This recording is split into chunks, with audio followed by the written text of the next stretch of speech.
you a songwriter? Are you looking to turn your songwriting passion into a full-time gig? Whether you are just at the start of your songwriting journey or a seasoned industry professional, this show is made for you. Welcome to The Songwriter Show, bringing together songwriting news, interviews, and community. Now, welcome your host, Sarantos. Thank you so much for tuning in and welcome back to The Songwriter Show right here on Reality Radio 101. I'm your host, Sarantos. I'm a solo music artist who's been writing lyrics for as long as I can remember. Words are just so important to me, and that's why I love hosting this show for you every single Tuesday evening. Tonight, I'm so excited to have on the show Terri Lachance. She's a singer-songwriter who can do both covers and original music. She writes about life and how she perceives it. She's influenced by female singers such as Joan Baez, Bonnie Raitt, Stevie Nicks, Indigo Girls, and Natalie Merchant, but loves the stories that influence songwriters like John Prine and Harry Chapin. And now, welcome this week's special guest. Welcome to the show. How are you doing tonight, Terri? Oh, I'm doing well. And thank you so much for having me. Yeah, this is a nice opportunity, and I'm thrilled to be part of it. Yeah, you're very welcome. So tell the fans a little bit about how you got started down this crazy world of music. Okay, so I've always been a singer, even when I was a little kid, and people told me, I had a kind of a nice voice. And then when I got to be a teenager, I learned how to play the guitar. And then I became an elementary school teacher. And so I always was a writer. I've always been a writer. And so I ended up writing songs like right away. As soon as I learned how to play the guitar, I was a songwriter. And so I took some of those songs and brought them into my classroom. I played songs, I wrote songs, I performed songs. And then, I had children of my own. And I kept writing songs, but I didn't perform them quite as much because I was busy being a mom. And but I still used music a lot in my classroom. And so now that my children are grown, I went back to music as my roots, and I have been playing ever since, like a lot. And what I've done is since my children left, I've been putting out CDs. I've been recording with people. I've been, collaborating with people, and I've taken on a lot of music type things. Do you play any instruments? I do. I play the guitar. And is anyone in your family musical? Not really. My mom is tone deaf, and she will say that she doesn't really care for music. So she's not supportive, but if I asked her to go to a gig, she would be like, I'd rather do something else. She's not that into music. And nobody else in my family, they can sing on key, but not really. My father was really into music. Music made him cry, like physically, have tears in his eyes. And my grandmother on my father's side supposedly had a very good singing voice. And she used to tell me, that I reminded her of her. So. Okay, well, I'll tell you what. People at one time said that I was tone deaf. So I feel like you can kind of learn and train your ear and train your vocals when you figure out what you're doing. So, hey, that's part of my story. So I'm happy and proud of it. And it's... There you go. And people are all on their path. I was told by a very good music instructor that a lot of people are training themselves to have something that, I considered, as a gift. Yeah. And, and it's funny because I take guitar lessons and voice lessons now as as an adult. My voice teacher, who I have know nothing about singing. She's like, what do you know about it? I'm like, I sing and it comes out of my mouth. And she said, we went through scales, and she goes, you have good pitch. Like, you really do have good tone and pitch. And I'm like, okay, these are things I didn't know. They just sort of come out of my mouth. You know what I mean? You know what? I personally feel like when we're young, I feel like most people do have good pitch, and you're either encouraged or you're not. But I feel like I heard myself singing and I was like, oh my God, I sound terrible. Let me just lip sing. Mm. And then you just kind of get it in your head. And I think as we get older, we're more self-conscious, and then you have to undo all that crap when you actually start trying to sing for real again. So there's a lot to it. There is a lot to it. And I was an elementary school teacher. I was a kindergarten teacher for 10 years, besides being, a little bit with older kids. And there are some kids that really have natural gifts. Like there were kids that could belt out a song at 5, and you were like, wow. And it really came from nature. I mean, there was just nothing to be said about it except for the fact that they came out that way. And I do think that people can be nurtured and fostered and all of those things, but some people just have something, that came from their gene pool that you can't explain. Like it just is. Yeah. So tell us about any famous musicians you admire. Well, I admire a lot of them. My claim to fame is that I opened for Dar Williams once. Okay. And I don't know if you even know who she is, but around here she's big because she went to Wesleyan University, and that's in Connecticut. And she's a folkie. And when I was just starting out being a singer-songwriter, I was going to open mics a lot. And somebody asked me to open for her at a bar, and I didn't know who she was. And they said, she's going to be big. And I played a few songs, for her and, and for the audience. And she came up to me and she said, I like your songs. And she said, if you ever want to get really, really good, she goes, lock yourself away, practice and practice until you feel like you're ready, and then go back out into the world. And I believe that she probably did that because she tours nationally. And that's kind of a goal of mine, although, you never know, because I feel like now I have the time to be able to like really push music and really be out there a lot stronger than I was when I worked a full-time job, a day job. Yeah, no, I get it. Tell us a little bit about your songwriting process. Okay. Well, I keep notes in my phone of phrases that I really like that come to me or I think of, or things that are kind of rolling around in my head. Sometimes something will happen where I really know a song is coming. Like it's something that's striking me really hard. And what I'll do is, sit down with my guitar, sit down with a recording device, and then I just go through. Sometimes I write the words first. Sometimes I have like a musical phrase that I'll try to write. My songs are really simple and simple chords, but I think that the lyrics are really important to me, and what I want to say is really important. So I've written collaboratively with a couple of people. It's something new that I'm doing, but it's been lovely. And I write. I probably write sometimes in stretches, like 2 or 3 songs in a week, or sometimes I'll write like a song a month, or, if I'm on vacation, I'll definitely write songs. If I'm in a different country, I'll write songs because it's my impressions or things that I notice, or, how I just kind of, like I said, see the world or try to fix the world in some way when I see injustices and those kinds of things definitely strike me. Tell us a little bit about your fondest musical memory. Well, I've had some incredible things come up lately, which were like dreams come true. I sit with a friend, and he is actually the person I do some of my CDs with. And I'm working on like my goals, of where I want to be and what I want to do. And some of those things were to be in festivals and, and be on larger stages. And this summer, I got to do 2. And one was called Connecticut Local Palooza. I was asked to be on the acoustic stage for a 30-minute set.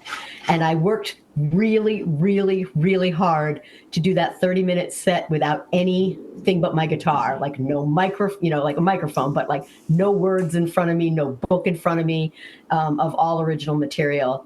And then I got to play in an Apple Festival in Glastonbury in October. And that was equally as wonderful because it was like big audiences in front of you, where, I'm used to bars or coffee shops or, or farmers markets where people are kind of wandering past you.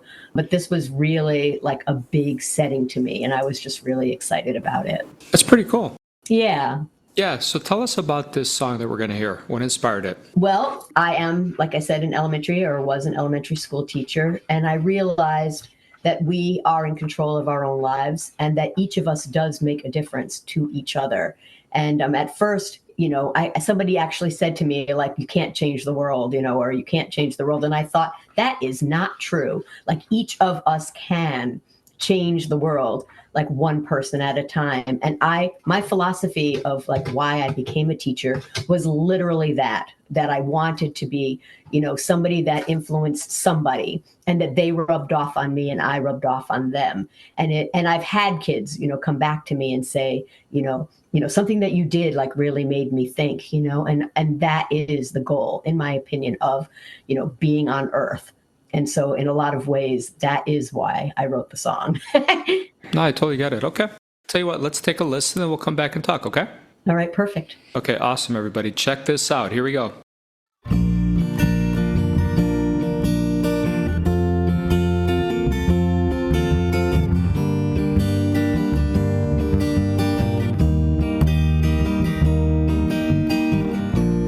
Not sure why some people say one person cannot change the world. It's happened time and time again. Look at the past, my friend. One person changed the buses. One person walked on the moon. One person made your house a home.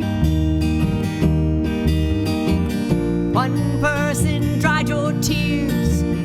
One person calmed your fears. One person believed in what you do. Be that person for one person. The world will change for you. Be that person for one person, and the world will change for you. We all have the world in our hands. It's what we're meant to do. When you see the problems of our times, that's a sign for you to choose. One person changed the buses. One person walked on the moon. One person made your house a home. One person dried your tears. One person calmed your fears. One person believed in what you do. Be that person for one person, and the world will change for you. Be that person for one person, and the world will change for you. Be that person for one person, and the world will change for you. Be that person for one person, and the world will change for you.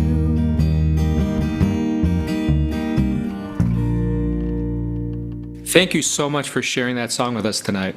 You're very welcome. Like I said, and a lot of people enjoy that song. I have had people cover it. Friends of mine will ask to play that song. I've had people join me on stage to sing it with me, play it with me. I've had a couple of people say, anytime you're playing that song, I will literally jump up on stage with my guitar and play with you. And I'm like, yes, you may, and it's been wonderful in so many ways.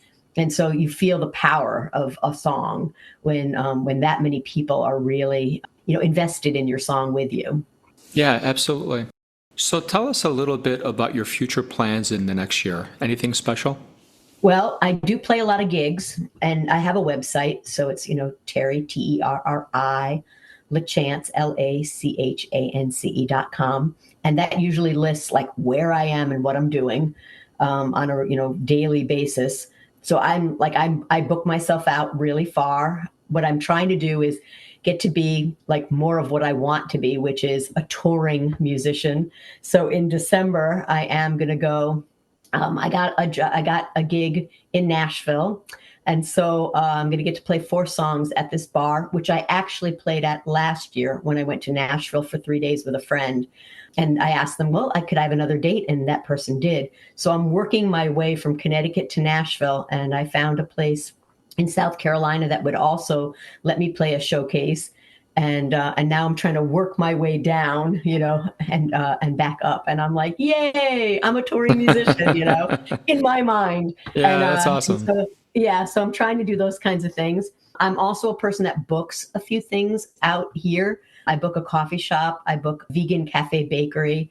I book a burger restaurant, and I put musicians in there on a rotating basis. And so, and I obviously play there as well. So that's been kind of fun. So I keep doing those kinds of things. I really would like to be, I know it sounds, but big dreams, I'd love to be nominated for a Grammy. I would like to see that happen. I don't know, I do put out a lot of music. I have 8 CDs of original music. I'm working on a 9th, which is going to have 20 songs on it and a bunch of artists with me. And then I'm also working in a second studio with it for another CD, which I'm calling Overflow, because it's like an overflow of the CD that can't fit all the other songs on it. And I'm always in the process of writing songs. And in my mind, I'm trying to catch up, with my writing to be like all somewhere, like all the songs, good versions of them somewhere on a CD. And I don't know if that's a possibility, but, I will try. Sure. And then I do a lot of things with open mics. I run a couple of open mics on a rotating schedule as well. And that's always fun because you meet budding artists, you meet really good artists and, practiced artists as well. But you get to see them in a very, very intimate setting. And so I've been interested in that as well. And I am also, a traveler. So I've been to lots and lots of places in the world because, being an elementary school teacher, you always had summers off. And I started my career as like a Peace Corps volunteer out of college. So I was already overseas for 3 years. And then I came back and realized I am a traveler and I enjoy being in foreign countries. And so I always bring a guitar with me. And so now I've been like writing songs in different countries and kind of getting the impression of those countries through, through songs. And so that's been exciting as well. So yeah, there's just a lot. I put together a slideshow. I'm trying to bring it to libraries in our area so that I can sing original songs and show my slides of different countries. I'm doing children's music in libraries as well. I mean, I figured I did it in my classroom for so long. I can do it in other places as well. And I used to work, I'm a special ed certified teacher as well. So a lot of the kids that I played music for were using communication devices. Yeah. So I figure I can do mixed groups of kids where, they're able-bodied and also kids with communication devices and be able to have them all interact together with the songs. Tell us a little bit about your favorite book. So I always tell people my favorite book was Harriet the Spy, and I can't remember the author's name, but the reason is because that person observed things very closely. She got in a lot of trouble for doing it, but she wrote about what she saw. And I think that for a long time, I kept journals. Like I would write every single day what happened in my life. I don't even have those journals. I wish I did because it would be exciting to look back on them. But it was literally day by day, and I think there's something to be said for, capturing the best moments of each day.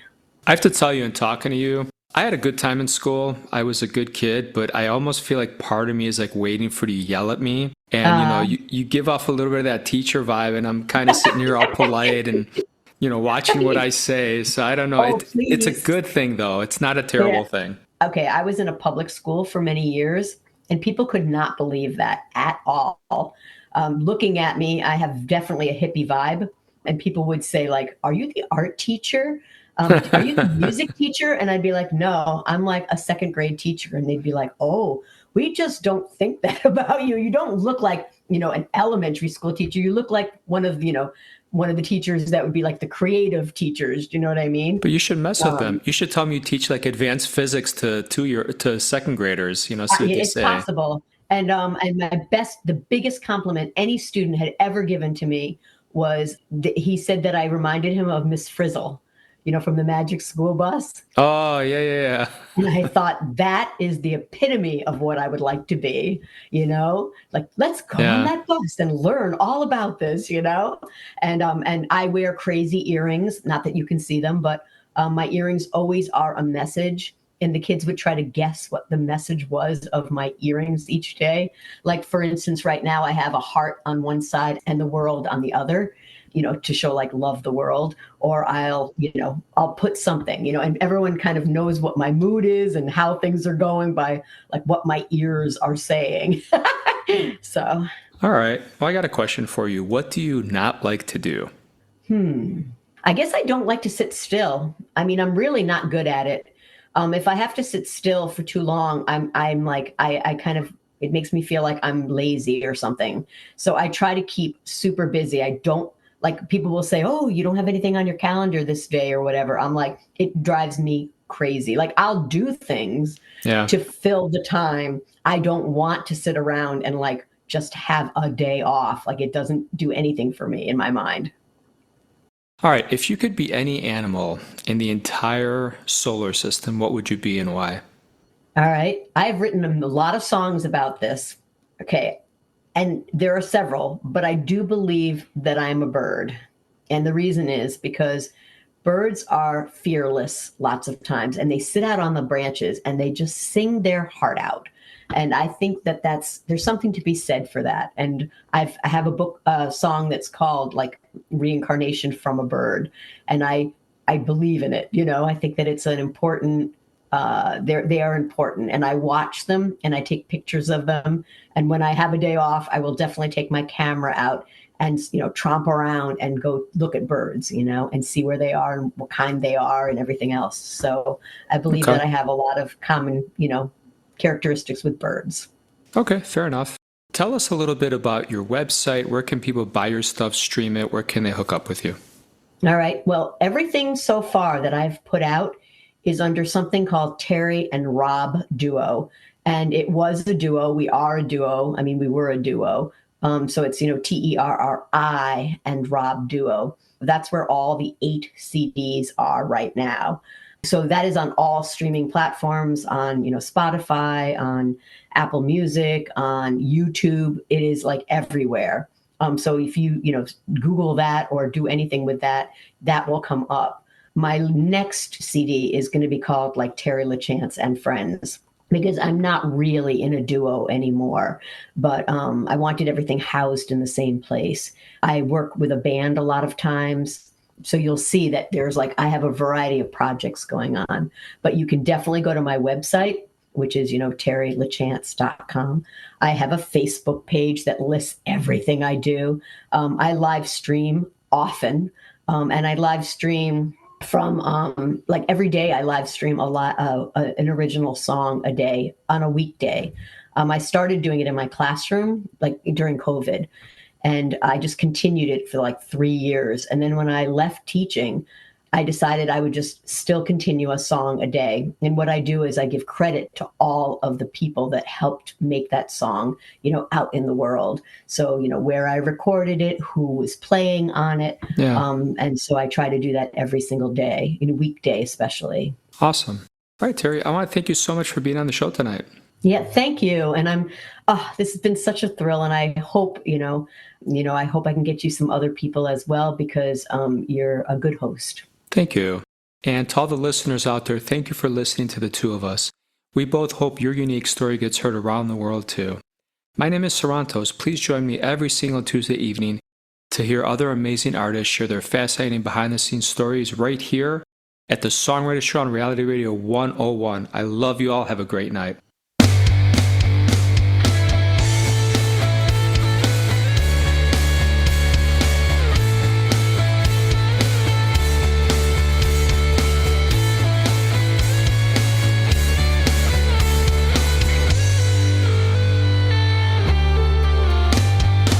Once upon a time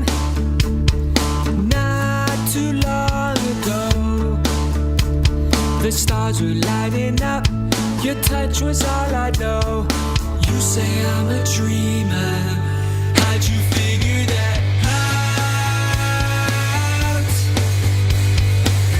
Was it the look in my eyes? Was it the passion in my heart? You say I'm a dreamer. We will be okay, even when apart. My love will always stay. I'll never break your heart. You say I'm a dreamer. How'd you figure that out? Was it the look in my eyes? Was it the passion in my heart? You say I'm a dreamer. Am I such a dreamer? Just because I need her.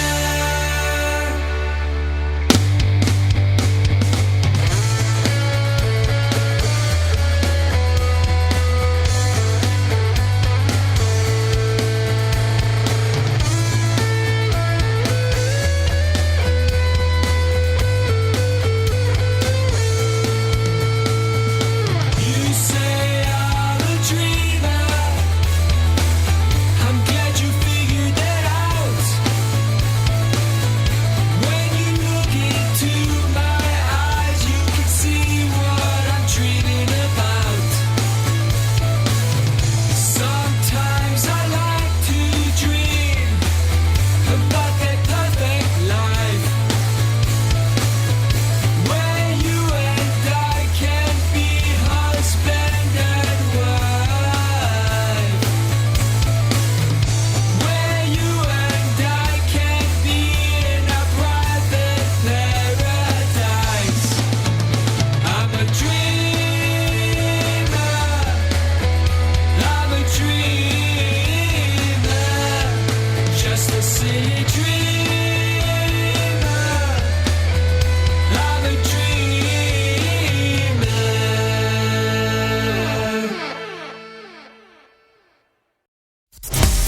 Thank you for listening to The Songwriter Show. To keep the momentum going, head over to www.songwritershow.com and join our free music community of artists, songwriters, and producers. That's www.songwritershow.com.